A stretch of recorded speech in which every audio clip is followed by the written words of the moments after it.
I'm back again. Yay. Okay, maybe.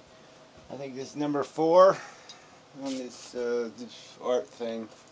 So, where I am on the painting anyway. Okay, so this is my version of the spook, hell, reclamation, who knows, kind of thing. But just this idea of whatever. This idea of, I don't even know what the idea is. I don't even know the metaphor of this whole heaven idea and everything. It never made a whole lot of sense. Because, yeah, what am I going to put in heaven? What? Puppy dogs and kittens. Ugh. Anyway, so what I'm thinking, this is my version of it. Anyway, so this guy's getting pulled out of hell. He's getting reclamated by the angel. I don't know what the... I don't know what the slut's going to be doing. But she'll be doing something over here.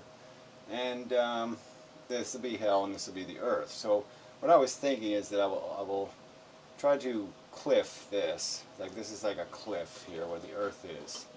And it'll have a dimension to it. And then so this is going to be coming like up out at you. Okay?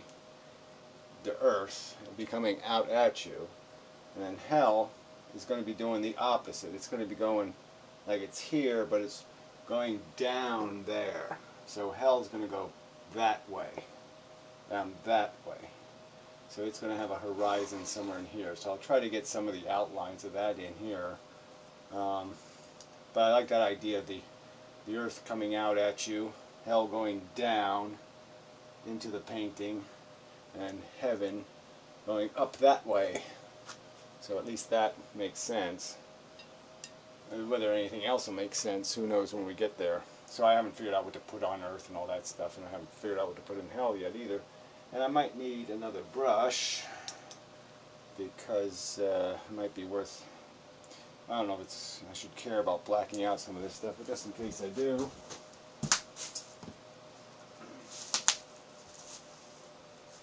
I shall get the big brush, just in case I need it. So I'll start off just with outlines. Alright, subject. So we did, okay, this is evolution. We came from the soup. We're sort of functional, and we hope for something better. And we have a psychology that builds us into this relating to each other. Trying to relate to each other, to help each other maybe, to be a good little humans in some kind of respect. Yes, let's all try to be good little humans, sort of an idea, a vague notion of that. But it's just psychology, and that only works if you're all playing the same game. If you're all playing the same sport, soccer by the same rules. If I'm playing football and you're playing soccer, we're sort of going to be in trouble. And I guess I would claim that that's a lot of what goes on here on Earth, is people aren't playing the right game. So maybe maybe I will use the big brush first, just to knock out some of this stuff. Get a little gray in here, so I'll need some gray, I think, in hell.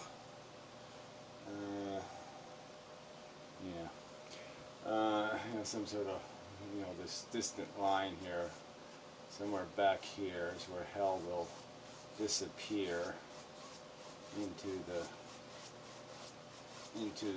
the sky of some kind, or the whatever, into the basement of heaven. The basement.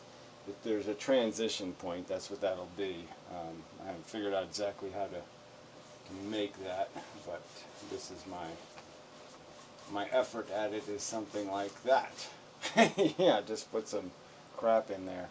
So anyway, I was thinking of going, in terms of the conversation, once you get past the evolution and the psychology, you're just kind of left with this kind of vagary of, how do we, why am I different than you? This is the thing that bothers me the most, I suppose, in all of my observations and thoughts and contemplations. is the fact that, you know, here we are on the same planet. We have such a similar biology. I mean, it's somewhat different. I mean, you know, my my irritable bowel syndrome might tend me to be a different person than the person with you know, some other kind of sensitivity or vulnerability. Kind of like I use, I guess, suppose the example of the amazing atheist who you know, probably doesn't mind licking his dog's anus, you know, which, you know, to me, you'd really have to pay me an awful lot of money to lick a dog's anus, but doesn't like needles. You know, and you could shove needles in me all day, and yeah, let's go, do some more. Yeah, I tend to kind of like needles. I mean, you know, it's kind of an interesting sensation. I'm not at all masochistic. It's just that the sensation of needles, I don't find it very irritating. I mean, it's irritating, but it's irritating like a certain kind of scab or something, and it's almost like it's almost interesting to play with it. So for me, it's no big deal at all. You know, needles. You know, and if they're full of chemicals, all the better. You know, I wouldn't go with bacteria or something, because, you know, I don't like being infected with, you know, microbes or something. But you know, infected with, you know, shot up full of chemicals, you know, yeah, I'd almost go for that. It doesn't scare me in any particular way. But anyway, so there's, you know, it's just I really shouldn't have done all this bad stuff over here, because now I'm going to have to cover it with something. I mean, some kind of heavier paint to get rid of it. It's not going to go away. It's not going to go into the good night easily. I'm going to have to work at it a little. So I should have anticipated that before I made that mess. So I just kind of have to re-blacken this part of the canvas and hope I can, without having to use sandpaper, you know, get rid of this slop. So maybe I'll do hell in a you know, a harsher technique. You know, I'll use maybe a knife to do the details in hell, just so it's thicker paint and gloppier and more eye-catching and all that kind of stuff. You're more of a representation of the, you know, the aggressiveness of the dark side, so to speak. Generally speaking, more aggressive sense we have of the dark side. Give it more of that Darth Vader harshness. So this probably will take a little bit of work. I don't know why. It's really surprises me how hard it is to cover. So I covered the old painting fairly easily, but this is not covering too well. Throw some blue in there and hope that helps. More pigment. So anyway, I'll worry about that later. At least I got rid of it, and now I can put some kind of real hell in there.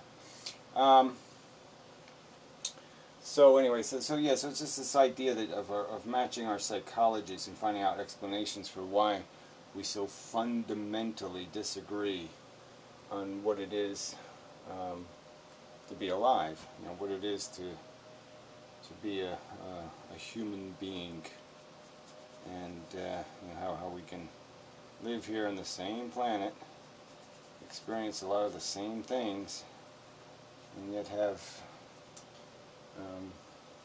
fundamentally, you know, nothing in common. So it'll be kind of I guess it'll have to be harsher as it goes back over here. So I have to think about how to, I mean, that's the weird thing, this will be the higher ground. So I'm going to have to be more detailed here in terms of what I paint than, you know, in the lower part, which is sort of conceptually hard to imagine.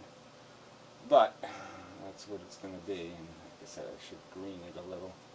So it's going to be earthly pleasure kind of dome. Be over here, and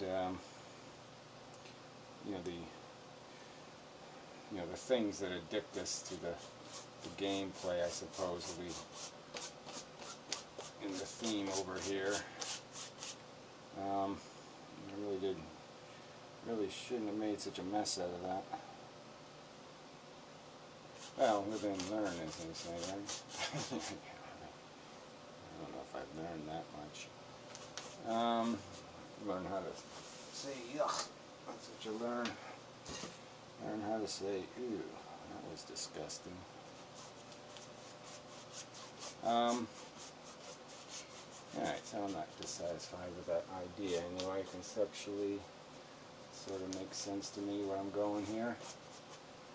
You know, I have to figure out how to do that edge thing.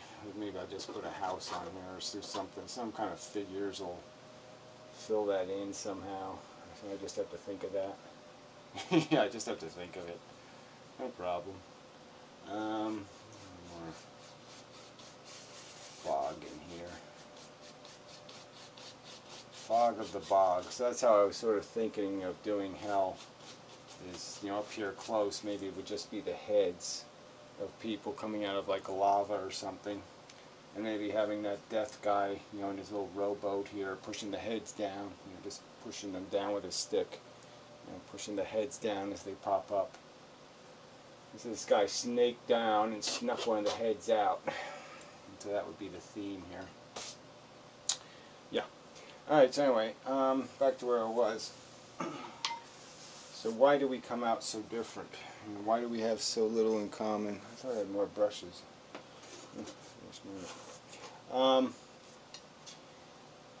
Yeah, it's kind of a,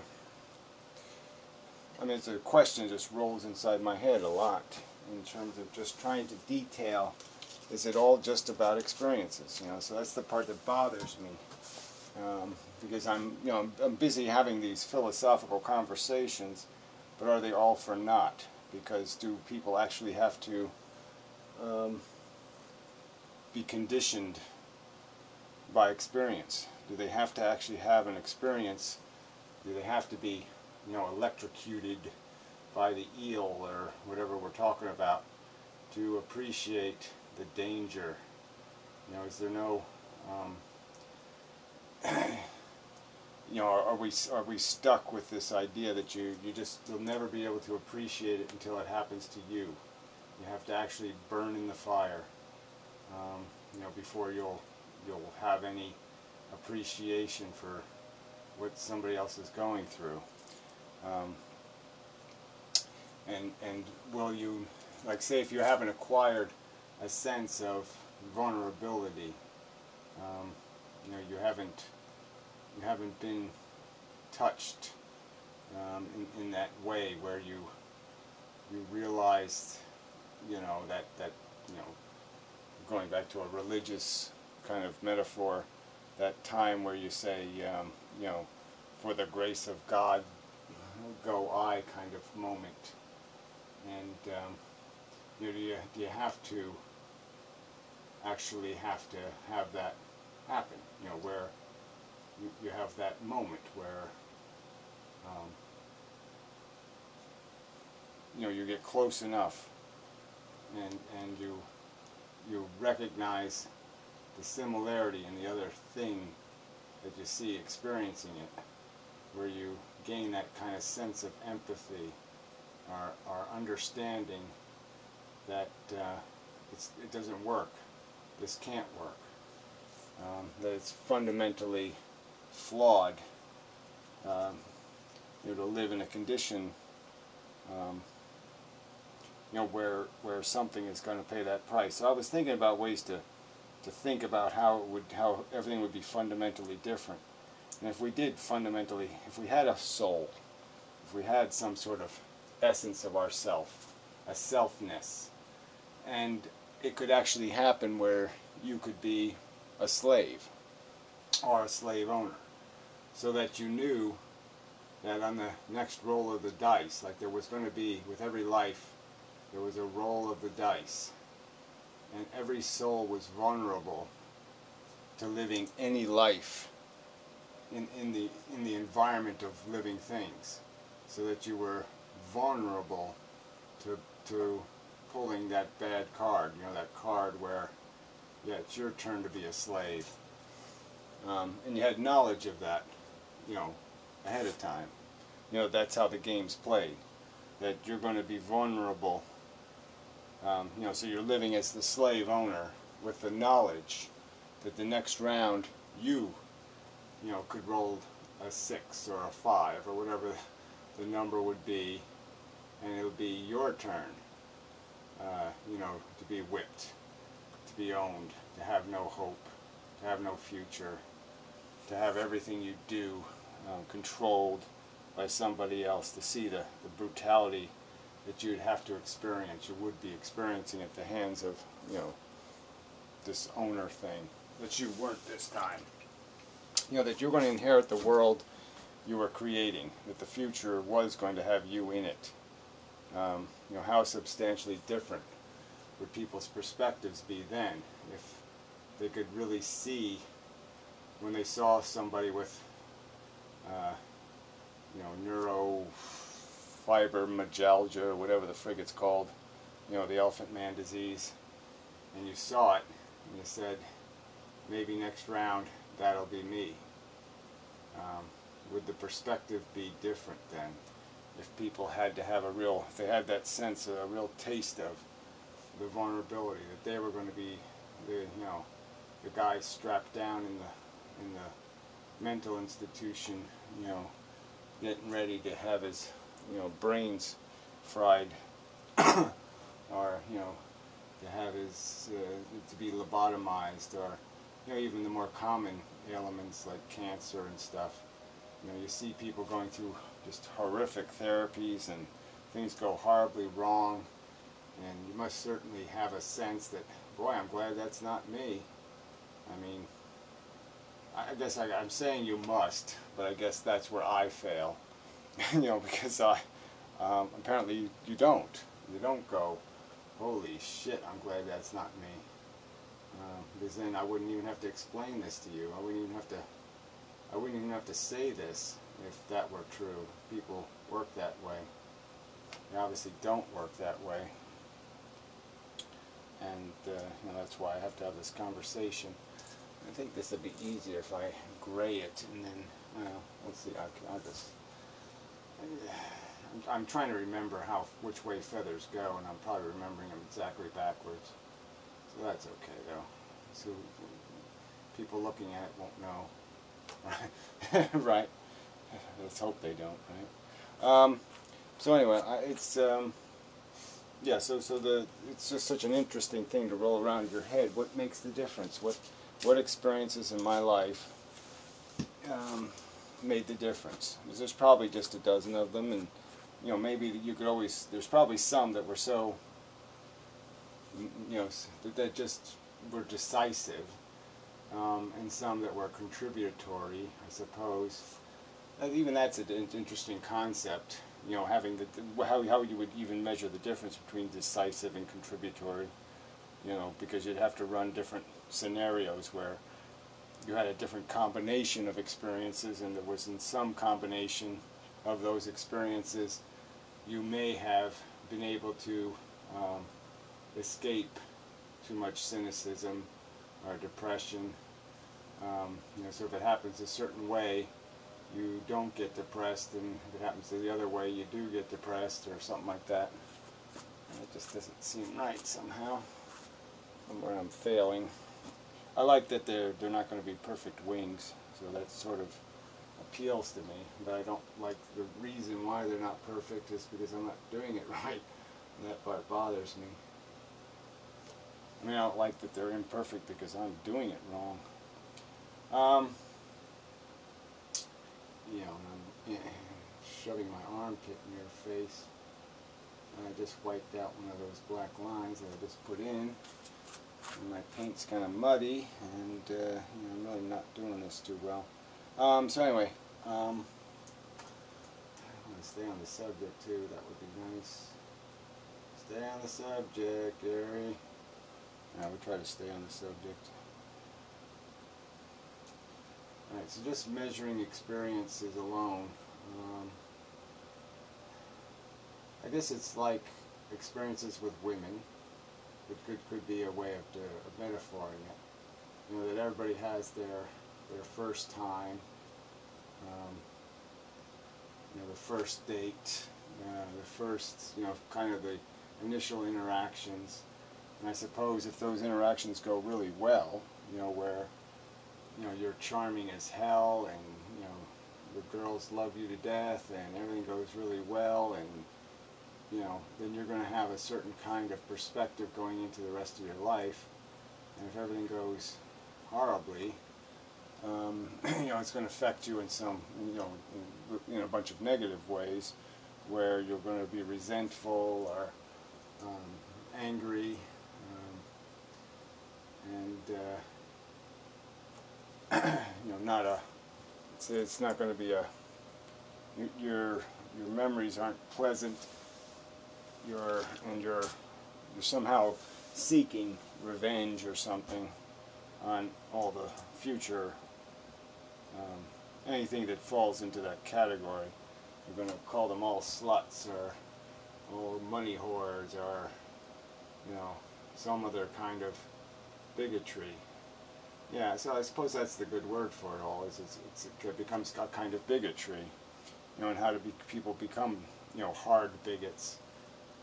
You know, it's because they have some sort of experience, you know, some bad interaction with people of a particular race, and you know, they just end up generalizing that experience to all people, or generalizing it intellectually into an excuse to you know, to assume others to have the same deficits, you know, to prejudge people before they demonstrate a lack of character. You assume a lack of character, kind of thing. You know, where that your hostility provides no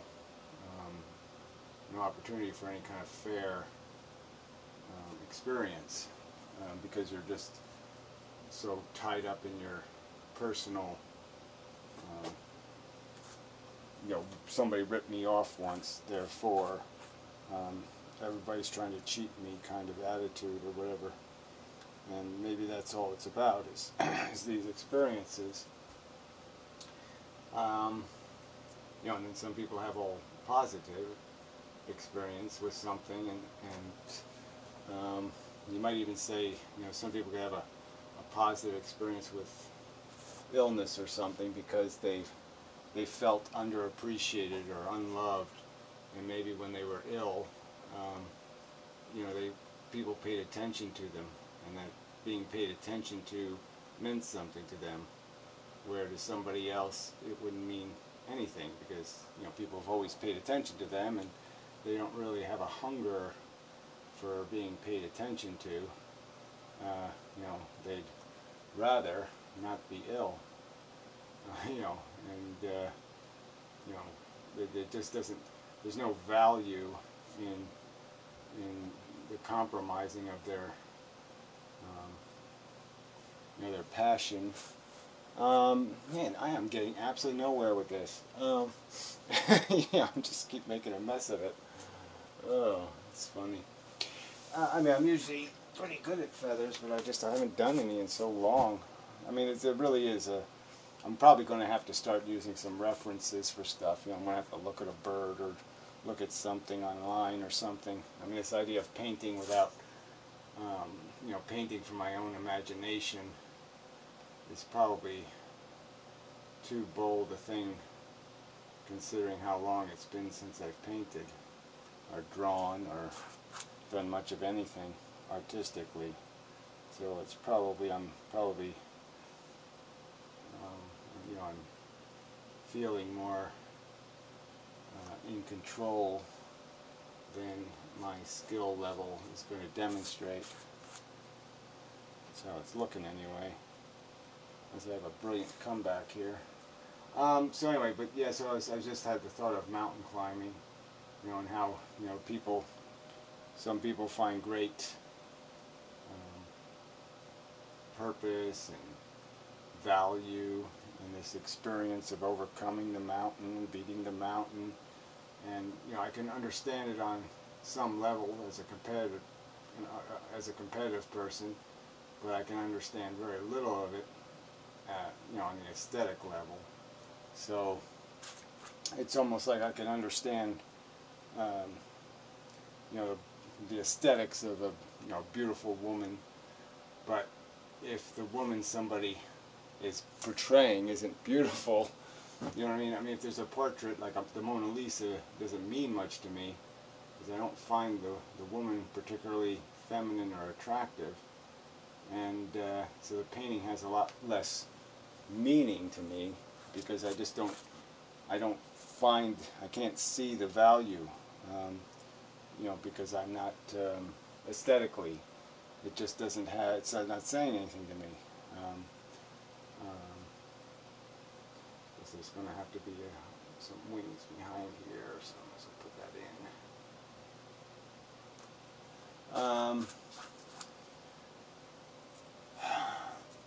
in. Yeah. So where was I? So yeah. So what means something to us is so conditional, and so again, but it's all based on these little subtle experiences. I mean, they are kind of subtle, right? They're not dramatic experiences. They're probably kind of subtle experiences where we're introduced to something. And so maybe somebody saw some TV show where, some character, or whatever his name was, that North Pole guy or something, or whatever, the guy who climbed Everest, and you see some documentary when he's a kid, and he's the right age, like say when you saw it at 9, it wouldn't mean anything, but if you saw it at 7, it would mean something, because at 7 you were more vulnerable to some kind of hero worship or something like that. And so you see this guy and you say, gee, he's so kick-ass and he's so brave and I want to be like that. And so you get that in your head and it becomes your thing. But that's the trick of it is what's your thing, and what do you end up relating to, and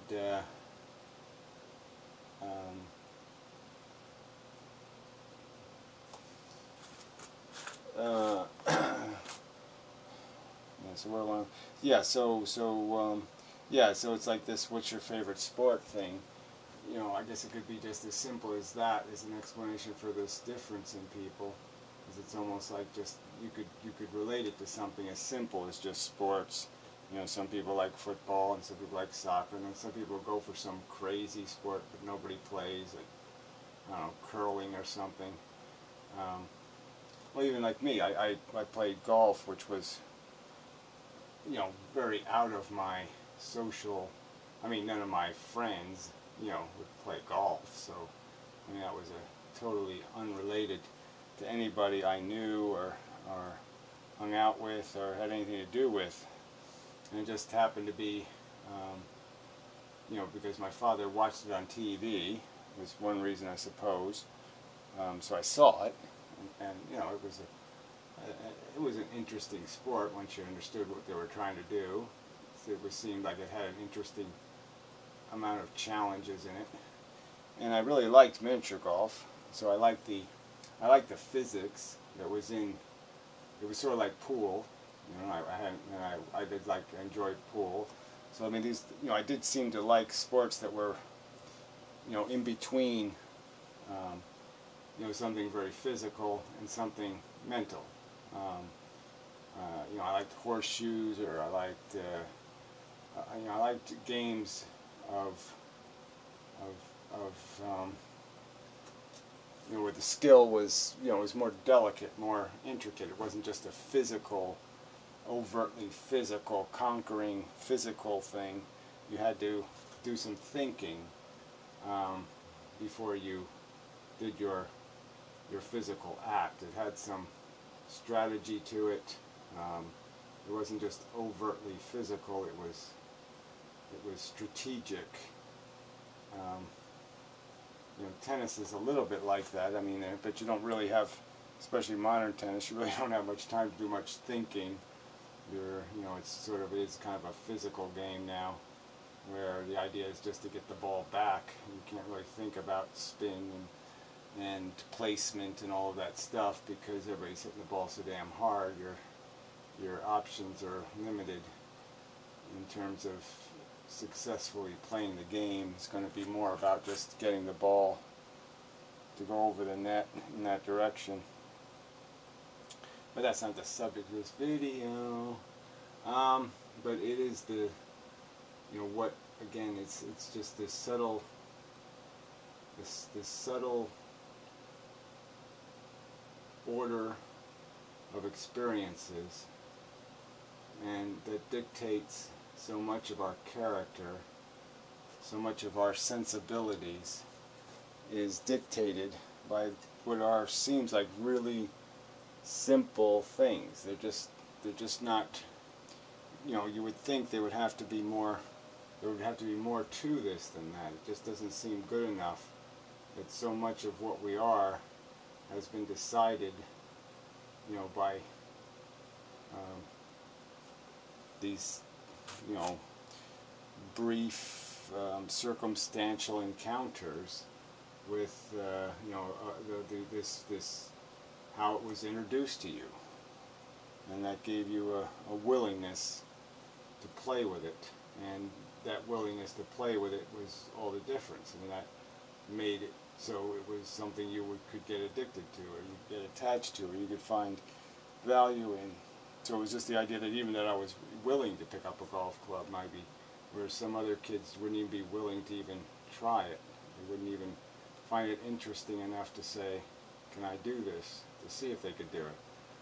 And then it's just that circumstance where, I played enough games that were similar to it, that I had a certain fundamental comfort and aptitude, from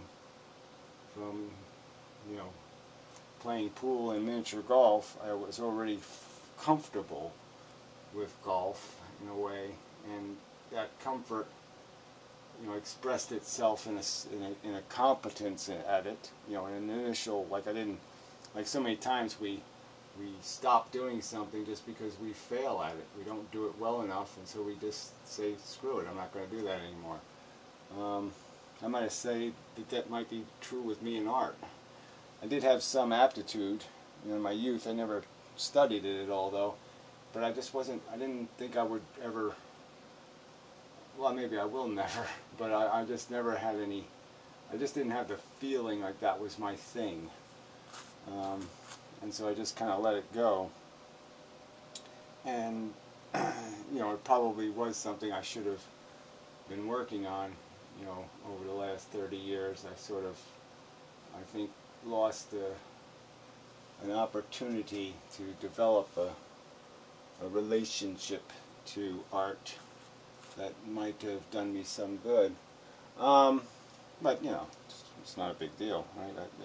If you don't do one thing, you'll do something else, and maybe some of the something else were worth it too. So, I'm not. It's hard to regret, because you see where you ended up, and you say, well, maybe I wouldn't have ended up here if it wasn't for, all these subtle things that ended up deciding for me where I'd end up. So, it's just hard to be critical of things that you think of as being tragedies in your life, and they might have been blessings. I mean, I've sort of done that with my own brain, in terms of the fact that, I haven't had the benefit of many love affairs, and that this, you sort of think that maybe you missed out on something, but then you also realize that what you might have missed out on was, herpes, and that's really cool. Missing out on the herpes, missing the herpes train is pretty damn cool, so that's a good one. And you might have missed out on just getting your heart all broken, having a relationship that would have been maybe very toxic, or would have destroyed you in some fundamental way, or maybe would have made your life too easy. Maybe it would have done the opposite, and turned you into somebody complacent, and that might have been a very bad thing for your future productivity if you had become some complacent, Joe Smuck, just playing along, in the game. And so, there's things to, sometimes, these are blessings in disguise, as they say. I think this angel's going to have one hell of a long arm. Yeah, I'll have to fix that probably. Probably can't be. I mean, with God all things are possible, but it doesn't seem possible he's going to have orangutan arms. Yeah, I don't know. Definitely going to have to put his elbow up here somewhere, because that's just way too much. Way too much. I don't know. I gotta go somewhere else, I think. So this is where sometimes you get into big trouble with proportions. This is where I should have been a little more cautious in what I was doing. But it's not that big a deal because I always have black. I can rely on my good friend, Mr. Black, to save the day. So where was I? Women's always a good subject, but I won't waste too much time on that. But yeah, these are all sometimes the old blessing in disguise kind of thing. You have these circumstances that are blessings in disguise, blah blah blah, where you've been spared some horror because of some less horrible thing happening to you. So something bad happens to you, it's not good, but it spared you a much greater horror. So you really shouldn't complain because you've been done a huge favor. Because things would have been a lot worse if that thing didn't happen. This might work.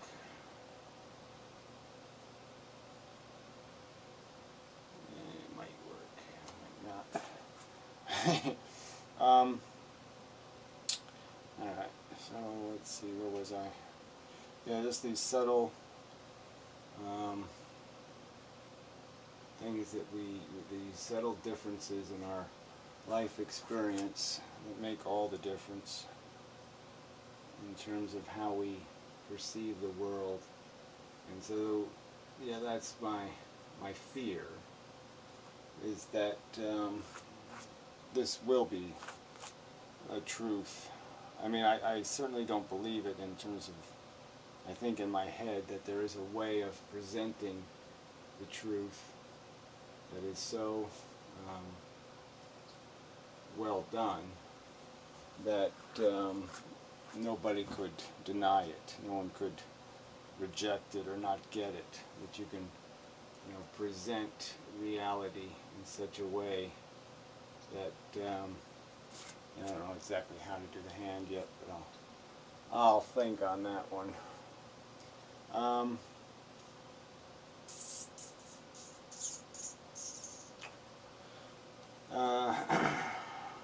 So yeah, I think I still have hope of becoming eloquent enough, finding the words and all that crap to say what needs to be said in such a way, whether poetically or in some sort of dramatic presentation or whatever the form it would take. That it just can't be avoided or denied. That it just does its job of convincing people of the reality. So some sort of white shirt, I guess. Heavenly person. I'll work on that later. Maybe we'll do a little hair and I didn't really get very far, and I didn't do it for, do the other wing in a different style than this one. That'll be a real failure then. But we'll see. I'll just end up going back and forth, changing wings for the rest of my life. But the whole point of this was for me to get back in the game of doing this crap, so that's the good part of it. So I'm not going to put too much pressure on myself to get anything that right yet, because I know I haven't earned it. You know, you do have to do the work to, you know, you just can't just walk in and say, okay, I'm going to do this now, and pretend I'm. It's not like we, you know, obviously I have done enough of it to know I have ability, but I have to know my, as Clint Eastwood would say, I have to know my limitations. I have to recognize that, you know, I haven't been working on this, and I haven't been, you know, practicing. That's it. You know, it's like any sport, right? I mean, you can to some extent. I mean, you know, sometimes, like I said, I've said this before, but time off sometimes makes you more. It heightens your vision, and you can see so clearly things that you wouldn't see. You know, when you get into the habit thing, you know, bad habits can do a lot of damage, and sometimes it's just great to have, you know, a mechanism that frees you of those habits. You know, to get you some distance from them, and you know, you're able to see new. And I guess that's sort of what I'm arguing about. What I'm trying to do in terms of reconditioning people. I'm trying to change their vision in a way. I'm trying to give them that perspective that they could have gotten if they had the life experience. But because they didn't have the life experiences, I'm going to have to convey those experiences. I'm going to have to find a way to put it in such a way as they understand those experiences without having those experiences. And you know, that's not necessarily an easy thing to do.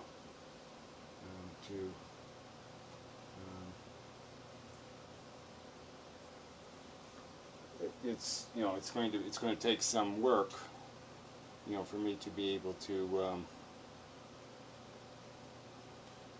understand the mechanism of understanding. You know, what's missing? Why don't they see it? I have to figure out that part, and then I have to figure out a way to replace that key, replace the missing component. And you know, those things aren't necessarily, they don't just pop out at you and say, oh, here it is, it's so obvious, this is what they need. And the way I acquired it's going to be different than the way they're going to acquire it. You know, they're not going to acquire the understanding in exactly the same way I did, because it's being conveyed into an adult mind, presumably, at least a mind that has a very different life history.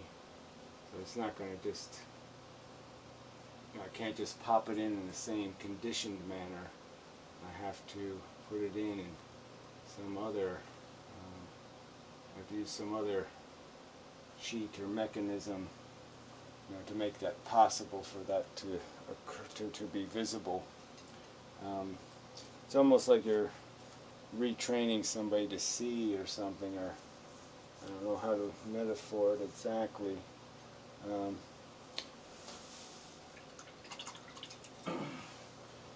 But it's just complicated, because it's not, you can't do it the way you know it.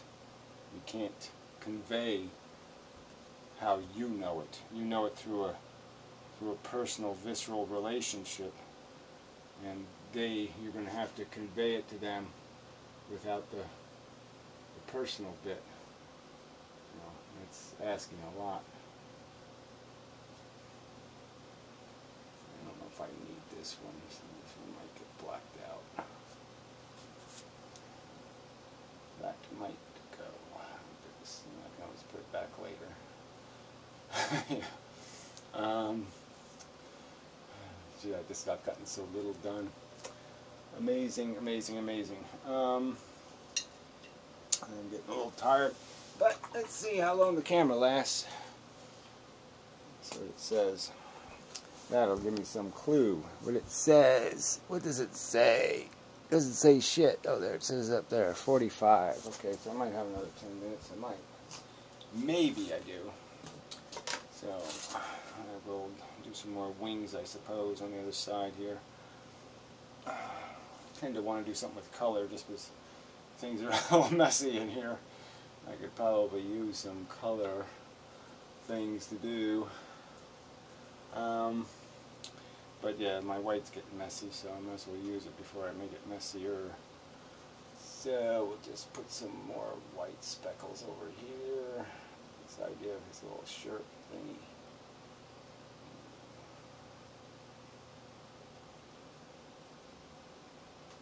Oops, a little too much, I think. I wanted to get a little bit of shading in there. I kind of wiped it all out, but that's okay.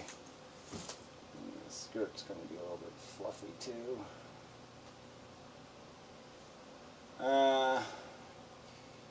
Edges of white.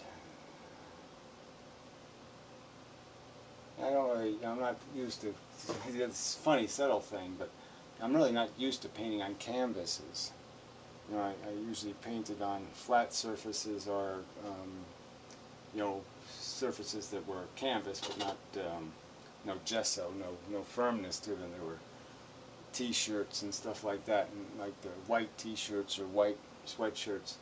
It was more about controlling how the paint bled. You were more like dyeing the shirt with the paint. There was no texture to the paint at all. You were just putting color in to keep it soft, to keep the shirt from getting stiff.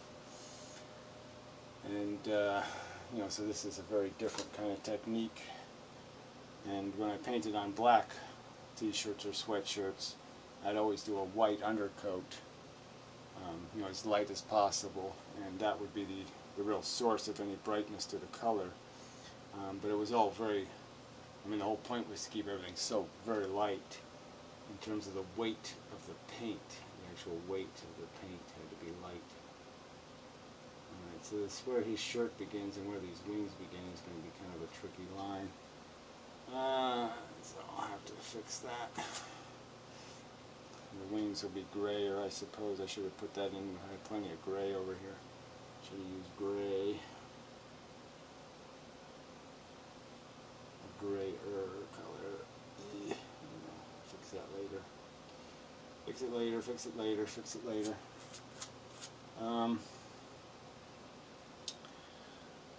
Yeah, so the mission statement is still, you know, I obviously see a truth that just seems glaring to me, okay? It just sits there and it glares at me and it says, okay, this is the truth. You've got it.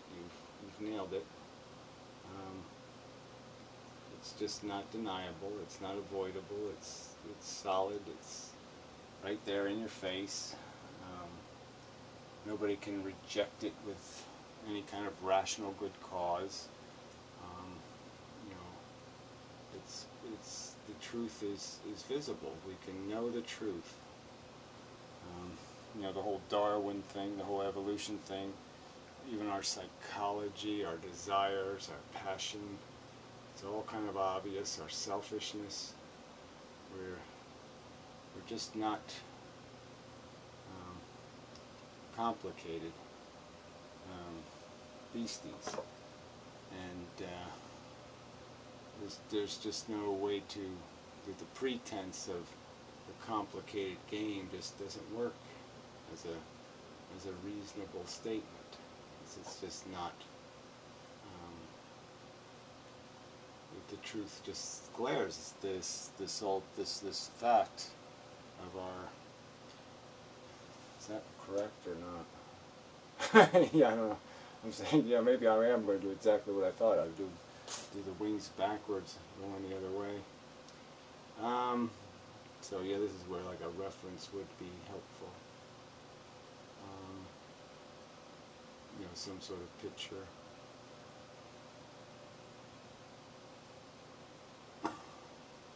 So, like I said, I probably will have to resort to that eventually, because I'm just not not clever enough to. Sometimes I guess it's not a matter of cleverness. I'm just not comfortable enough to rely on my mental images in terms of converting them. I've never done that painting-wise. I've just never been very. It's never been my instinct to imagine something in my head, see it, and then paint it. And I'm trying to do that's sort of what I'm griping about, is that I'm trying to do that now. I'm trying to do this thing where you imagine it and then paint it. And I like the idea of it. I just haven't gotten comfortable with it yet.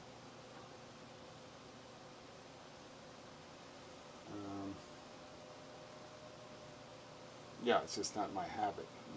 I've always painted from references, I've always painted just from knowledge, because I painted something enough times. I mean, I painted things